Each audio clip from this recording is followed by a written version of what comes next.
SSP Global Jobs, the first job consultancy of Haryana. रोजगार दिलाए, बेरोजगारी भगाए। दोस्तों नमस्कार। इस समय मैं मौजूद हूँ रेवाड़ी में। हमारे साथ वरिष्ठ पत्रकार हमारे साथ जुड़ चुके हैं। इंदौरा जी हैं और साथ में पवन कुमार जी हैं। आज हरियाणा में चुनाव को संपन्न हुए, नतीजे आ चुके हैं।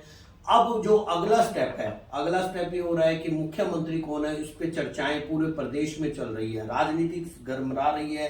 एक तरफ तो अमित शाह ने मुख्यमंत्री नैब सिंह सैनी के नाम पर चुनाव से पहले ही मोहर लगा दी थी। अब अहीरवाल क्षेत्र में जिस तरीके से बीजेपी ने अपना प्रदर्शन किया, वहां से आवाज आ रही है कि कहीं ना कहीं अहीर क्षेत्र से मुख्यमंत्री होना चाहिए, डिप्टी सीएम होना चाहिए। इसी पर बहुत विस्तृत चर्चा करने के लिए आज मैं अपने साथियों के साथ आया हूं। इंदौरा जी और पवन जी नमस्कार। नमस्कार जी। इंदौरा जी, क्या किस तरीके से देखते हैं इस समय जो राजनीतिक माहौल बना हुआ है मुख्यमंत्री चेहरे को लेकर? हालांकि बीजेपी ने स्पष्ट कर दिया है, किस तरीके से देखते हैं आप?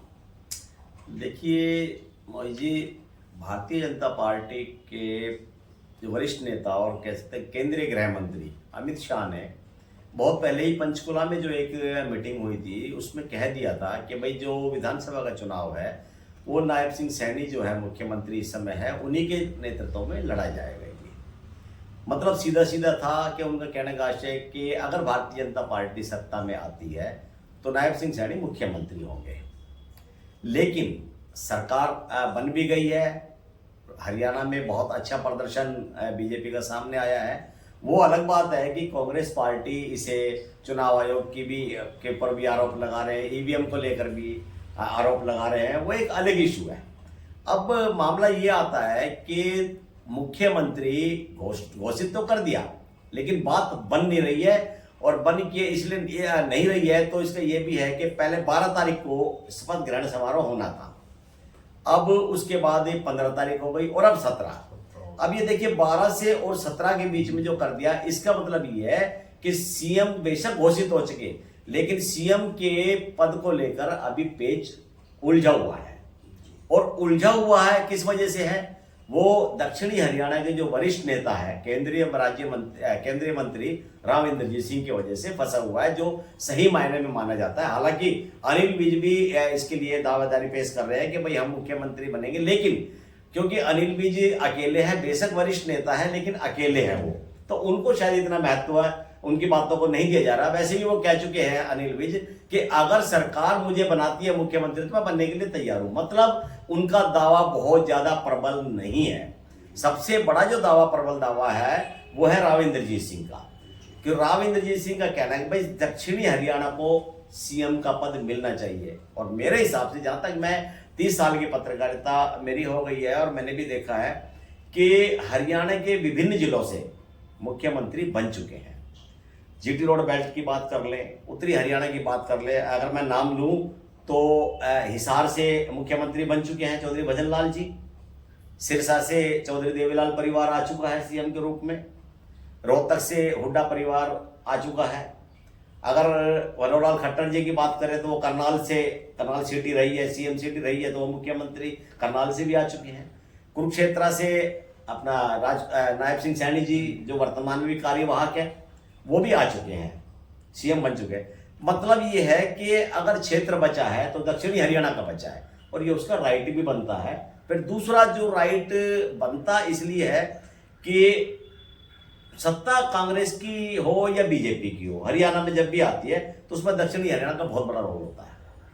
आप सभी जानते हैं कि 13 से पहले राव इंद्रजीत सिंह कांग्रेस पार्टी में शामिल थे और कांग्रेस पार्टी में भी 10 साल जो सत्ता रही है उसमें दक्षिणी हरियाणा का बहुत बड़ा रोल रहा है। और दक्षिणी हरियाणा का रोल का मतलब है कि राव इंद्रजीत सिंह की विशेष भूमिका उसमें रही है, क्योंकि इनका अपना कमांड है गुड़गांव से लेकर और नारनौल तक।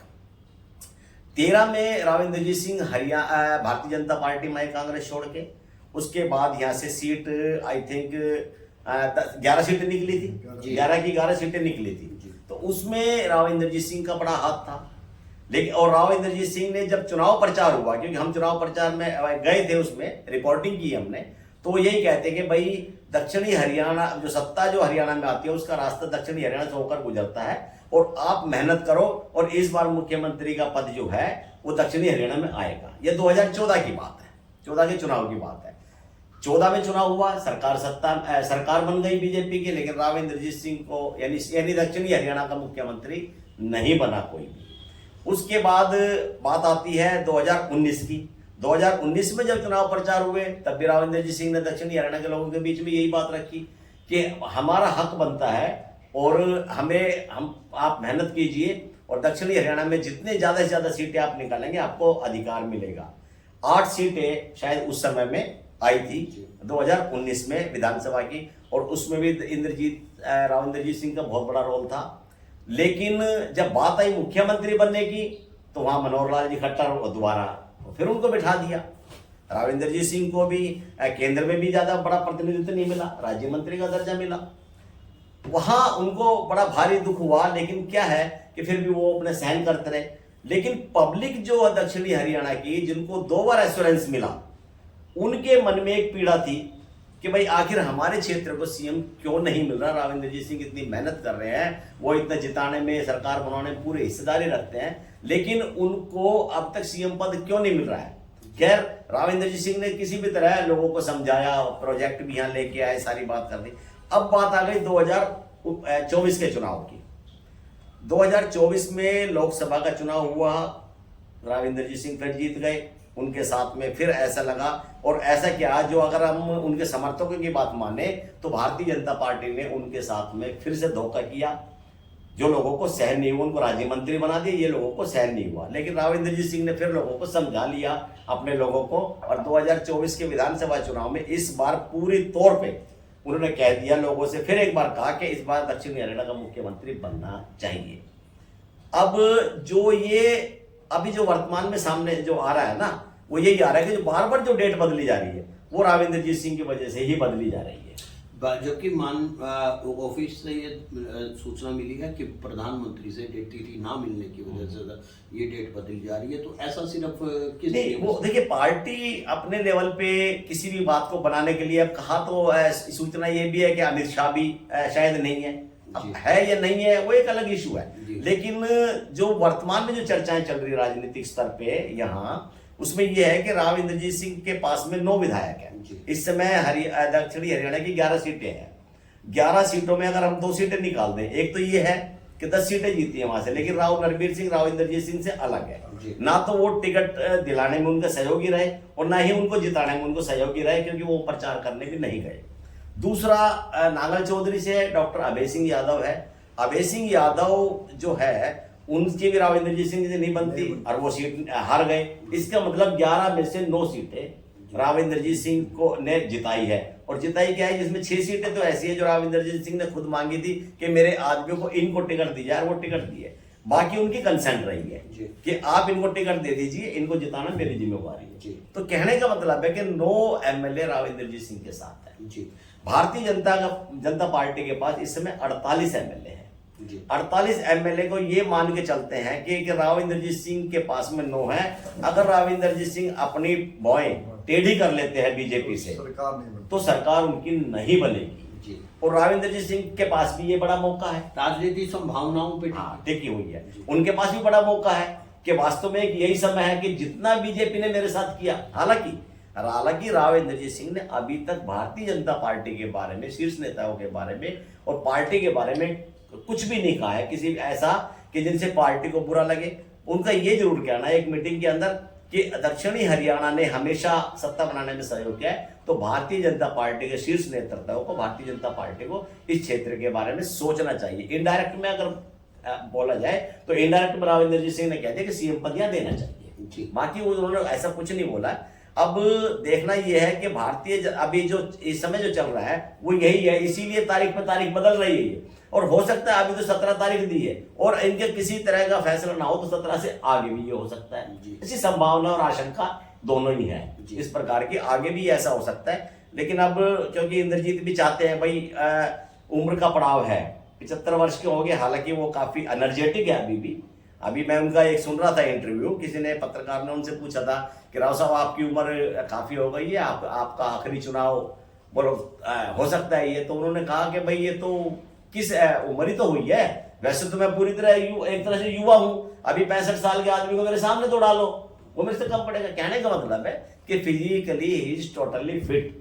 उम्र का कोई, लेकिन उम्र तो उम्र होती है, पार्टी का भी अपना एक नजरिया होता है। तो वो चाहते हैं कि भाई सीएम पद यहां मिले, तो एक तो उनका अपना सपना पूरा हो। और मैं सपने की भी बात अगर ना करके ये कहूं कि जो दक्षिणी हरियाणा के लोगों से उन्होंने कमिटमेंट किया है, जो वायदा किया है उन्होंने 3 बार, और दक्षिणी हरियाणा ने के लोगों ने राव इंद्रजीत सिंह के वादे पर मोहर लगाई, उन्होंने दिल खोल के उनका साथ दिया और पूरी सीटें। अब राव इंद्रजीत सिंह का भी ये फर्ज बनता है कि वो सरकार से लड़े, चाहे कुछ भी करे। ये लोगों की सोच है, मेरा नहीं, अपना नजरिया नहीं है, ये लोगों की जो विचार आ रहे हैं कि सरकार से लड़े और चाहे कुछ भी करे वो, लेकिन सीएम पद यहां आना चाहिए। और मेरे हिसाब से अगर लोगों की इन्हीं भावनाओं को देखते हुए राव इंद्रजीत सिंह सीएम पद के लिए अड़े हुए हैं। एक संभावना तो ये रही कि इंद्रजीत राव को मुख्यमंत्री बनना चाहिए। एक संभावना बीजेपी आला कमान पे किस तरीके की हम बात करेंगे कि वहां से क्या अहीरवाल से मुख्यमंत्री या उप मुख्यमंत्री का चेहरा, इसी के बाद अगर मैं 2019 में से बात करूंगा, दुष्यंत चौटाला 10 सीटें लेकर उप मुख्यमंत्री का खिताब ले गए। अहीरवाल क्षेत्र ने भी अब की बार फिर बीजेपी को उतनी ही सीटें दी हैं।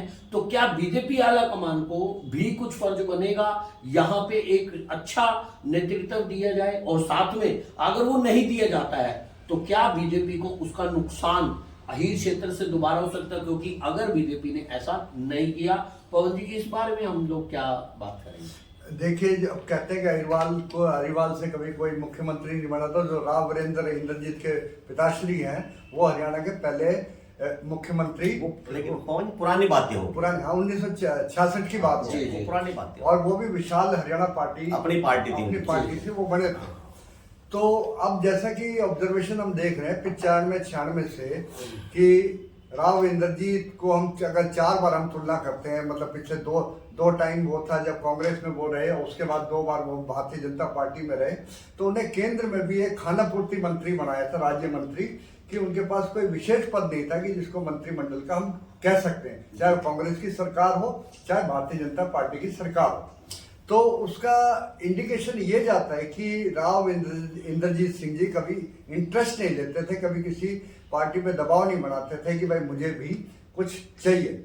लेकिन इस बार जब तीसरी बार भारतीय जनता पार्टी की जब सरकार बनने जा रही है और वो 9 सीटें अपने दम पे निकाल के लेके आए हैं अहीरवाल से, तो उन्हें कहीं ना कहीं उनकी महत्वाकांक्षा भी जाग रही है कि जब मैं इतने लोगों को मतलब यहाँ से जिता के लेके आया हूँ, तो दक्षिण हरियाणा का भी कहीं ना कहीं सरकार में अहम रोल होना चाहिए।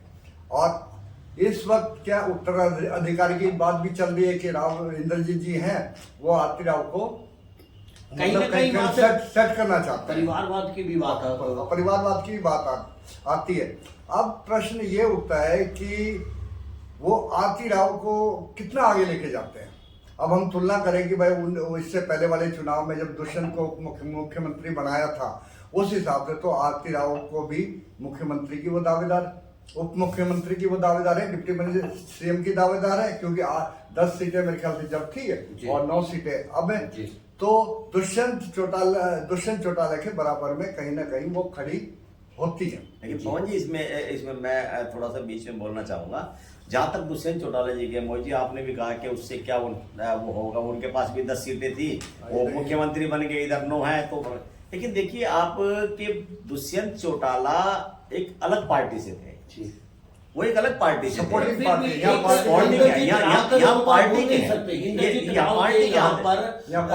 पार्टी का है ना, इंटरनल मैटर है ये। वो तो उनकी मजबूरी भाजपा की हो गई कि उनके बिना सरकार नहीं बन रही थी, उनको जबरदस्ती देना पड़ रहा था। भावनाएं ऐसी भी गलियारों से चर्चाएं आ रही है कि देखिए राव इंद्रजीत के जो महत्वाकांक्षा है, इससे कोई छुपा नहीं है कि वो सीएम बनना चाहते हैं। तो कहीं ना कहीं दूसरे खेमे में जाने का भी नुकसान हो सकता है, कोई दूसरे बात कर सकते हैं। तो वहां पर किस तरीके से आप इस बात को समझेंगे? नहीं, इसमें देखिए दूसरी पार्टी में तो एक जाने का मुझे नहीं लगता कि राव इंद्रजीत सिंह जी दूसरी पार्टी में जाएंगे। जी, वैसे उनकी तरफ से भी ऐसा कोई बयान नहीं आया है। जहां तक महत्वाकांक्षा की बात है, चैनल्स के आकलन। जहां तक महत्वाकांक्षा की बात है, तो हर पॉलिटिशियन की एक महत्वाकांक्षा होती है, जी, चाहे वो जी। छोटा है चाहे वो बड़ा है, जी। हर एक की होती है। और उनके हर पॉलिटिशियन की महत्वाकांक्षा ये भी होती है कि उसके बच्चे भी पॉलिटिशियन बने। जी। जैसे परिवारवाद की आपने बात कर ली, जी।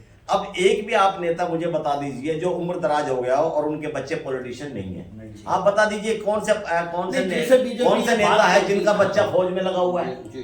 कौन सा है? कोई भी नहीं है। सारे जो है डॉक्टर के बच्चे चाहता है कि डॉक्टर बने मेरे, इंजीनियर का बेटा है, इंजीनियर चाहेगा मेरा बेटा इंजीनियर बने। इसी पॉलिटिशियन भी यही चाहता है कि उनका जो काम है राजनीति वो करे तो उनके बच्चे भी राजनीति करे। तो परिवारवाद की बात यहाँ खत्म हो जाती है। जी।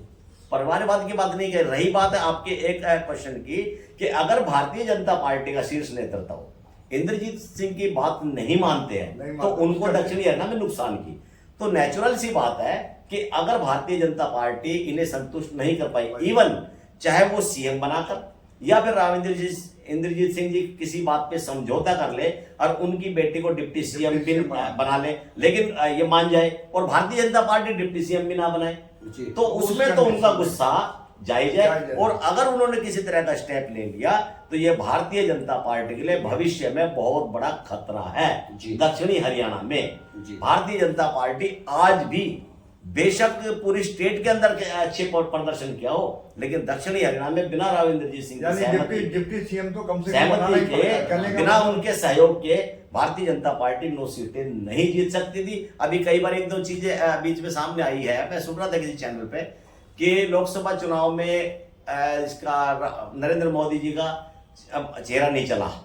ये सच्ची है, उनमें नहीं चला, नहीं चला, लोकसभा में नहीं चला केंद्रीय प्रधानमंत्री जी का लेकिन बीजेपी चेहरा नहीं चला। लेकिन बीजेपी अब जो है ना कहता है विधानसभा में चला है। और मेरा जो अपना व्यक्तिगत ये है कि इसमें भी विधानसभा के चुनाव में भी नरेंद्र मोदी का प्रधानमंत्री का चेहरा नहीं चला है। जी। वहां व्यक्तिगत जो व्यक्ति थे उनका अपना, किसी का भी हो, उनका अपना व्यक्तिगत प्रभाव रहा है। पार्टी का जो स्ट्रक्चर है, संगठन ढांचा है, जो बूथ स्तर पे पन्ना प्रमुख, ये जो इन्होंने बना रखे हैं, इसकी वजह से, और ये पार्टी मजबूत थी। कांग्रेस हवा में थी, ये संगठन वो हवा के में हिसाब थी, से। उनका डिस्ट्रिक्ट लेवल पे भी संगठन नहीं था। तो ये संगठन के आधार पे और व्यक्तिगत जो नेता अपना खड़ा था, उसके कहीं जगह उसका प्रभाव, कहीं संगठन का प्रभाव। और दक्षिणी हरियाणा में 101% राव इंद्रजीत सिंह के प्रभाव से ही ये 9 सीटें आई। जी, एक छोटी सी क्वेश्चन ये आता है कि क्या अहीर क्षेत्र में बीजेपी जीती, राव जीते या कांग्रेस हारी, या उसको स्वीकार नहीं किया? ये जाट वर्सेस पर जाट अहीर जाट को महत्व नहीं देता। तो यहाँ पे एक छोटा सी हम बात इस बारे में भी हम बात करेंगे। तो जाट क्योंकि को- जब हम बात करते हैं मतलब हुड्डा नेतृत्व की बात करें पूरे प्रदेश में कांग्रेस की, तो वहां पर क्या बात करेंगे आप? जहां तक है, अभी क्या कह रहे थे कि भारतीय जनता पार्टी को है ना जाट वोट नहीं दे रहे जी। लेकिन इस बार जो 8 9 सीटें जाटों को मिली है, जी। वो क्या किससे मिली है? जाटों ने सपोर्ट किया है। जाटों ने सपोर्ट किया है जाटों ने भारतीय जनता पार्टी को सपोर्ट किया। और जाटों को नेगेटिव मान रहे थे। जाटों को नेगेटिव मान रहे थे, कांग्रेस अपना मान के चल रही थी, कांग्रेस लेकिन अपना जाटों ने जो है भारतीय जनता पार्टी को सपोर्ट किया, 8 सीटें आई। तो उसका वोट जो कन्वर्ट हुआ है, वो भी एक बड़ा फायदा भारतीय मतलब जनता पार्टी को मिला जी, है। जी, जी, बिल्कुल। दूसरा जो शेड्यूल्ड कास्ट का था, एससीज का एक बड़ा वर्ग है, जी। बड़ा वर्ग है। कांग्रेस इसको अपना मान के चल रही थी, क्योंकि लोकसभा में ये सिक्का चला था, ये नैरेटिव चला था कि संविधान बदल देंगे तो एससीज के ये हो गए थे, नहीं यार भाजपा या तो हमें तो नुकसान पहुंचा देगी। तो उन्होंने क्या है कि अब, लेकिन कांग्रेस ये मान के चल रही थी एससी अब भी हमारे साथ है, लेकिन एससी और जाट, लेकिन एससी का बहुत बड़ा वोट बैंक कन्वर्ट हुआ बीजेपी में। तो अहीरवाल को अगर हम बात करें प्रमुखता के तौर पे, बीजेपी को ये निर्णय लेना पड़ेगा कि यहाँ पर डिप्टी सीएम या कोई बड़ा मंत्रालय इस तरीके का कम से कम डिप्टी या गृह मंत्रालय। मंत्रालय। डिप्टी तो मेरे हिसाब से, मेरा अपना वो है कि जिस प्रकार से राव इंद्रजीत सिंह ने भारतीय जनता पार्टी की, एक पार्टी की मदद तो नहीं कह सकते, लेकिन जो अपना कर्तव्य निभाया है कर्तव्य निभाया। पार्टी के प्रति, जो अपनी ड्यूटी निभाई है, और जितनी सीटें उन्होंने मांगी थी वो भी जो कंसेंट पे थी सारे जिताकर भेजी है। तो भारतीय जनता पार्टी के शीर्ष नेतृत्व का भी ये राइट बनता है कि राव इंद्रजीत सिंह की बात को माना जाए। अगर सीएम नहीं तो आरती राव को डिप्टी सीएम जरूर बनाना चाहिए। इसमें एक संभावना ये भी आ रही कि राव नरवीर तो मंत्री बनेंगे, परंतु अगर ये यहाँ पे इनको बात की गई इनको डिप्टी सीएम नहीं बने तो भी कहीं ना कहीं बगावती सुर कुछ इस तरीके के बनेंगे यहाँ पर। नहीं, डिप्टी सीएम राव नरवीर और इंद्रजीत में कुछ फर्क है, क्योंकि अगर 36 का आंकड़ा है तो वहां पर किस तरीके से संगठन के हिसाब से इंद्रजीत मजबूत पड़ेगा। देखिए इंद्रजीत के बाद हालांकि राव नरवीर सिंह भी एक अच्छे नेता है, प्रभावशाली नेता है अपने क्षेत्र में। देखिए रेवाड़ी जिले के रहने वाले, क्योंकि वो मंत्री पद लेके आएंगे, रेवाड़ी जिले के रहने वाले हैं। बाद में गुड़गांव में रहने लगे और गुड़गांव में अपना ग्राउंड बनाया और इस बार के इलेक्शन में बहुत अच्छे मार्जिन से उन्होंने सीट भी जीती है, इसमें कोई शक नहीं है। उनका अपना प्रभाव है, एक प्रभावशाली नेता भी है। लेकिन व्यक्तिगत रूप से जब बात करते हैं तो राव इंद्रजीत सिंह उनके मजबूत पड़ेंगे, बहुत बड़े मजबूत है, बहुत बड़ा कद है राव इंद्रजीत सिंह का इस मामले में। नरवीर का कद खुद का कद है, लेकिन जीत के आए वो कद भी एक तरह से राव इंद्रजीत सिंह का बहुत बड़ा कद है। अब मुझे तो ये भी लगता है कि हरियाणा में इतना बड़ा कोई नेता नहीं है जो इतना मास लीडर जिसको बोलते हैं ना, राव इंद्रजीत सिंह है। मैंने खुद देखा हुआ है इनके आने की खबर से, और लोग एक दूसरे से पूछ के कराओ सब कब आ रहे हैं, अगर उनको पता लग जाए तो वहीं हजारों की भीड़ इकट्ठी हो जाती है। जी, तो इनका अपना प्रभाव है। अगर भारतीय जनता पार्टी किसी रूप में इनको नाराज करती है और ये वास्तव में नाराज हो जाते हैं तो भारतीय जनता पार्टी को भविष्य में नुकसान उठाना पड़ेगा इस क्षेत्र में कम से कम। जी, तो दोस्तों आपने सुना किस तरीके से इस संभावनाओं के भी आप पे हमने चर्चा की। आपका इस बारे में क्या राय है जरूर कमेंट बॉक्स में जरूर बताएं, और इसी तरीके से हर एक तरीके की संभावनाएं आप अपने चैनल के माध्यम से आप लोगों को देते रहेंगे। धन्यवाद एक बार फिर पवन जी और इंदौरा जी, बहुत बहुत धन्यवाद।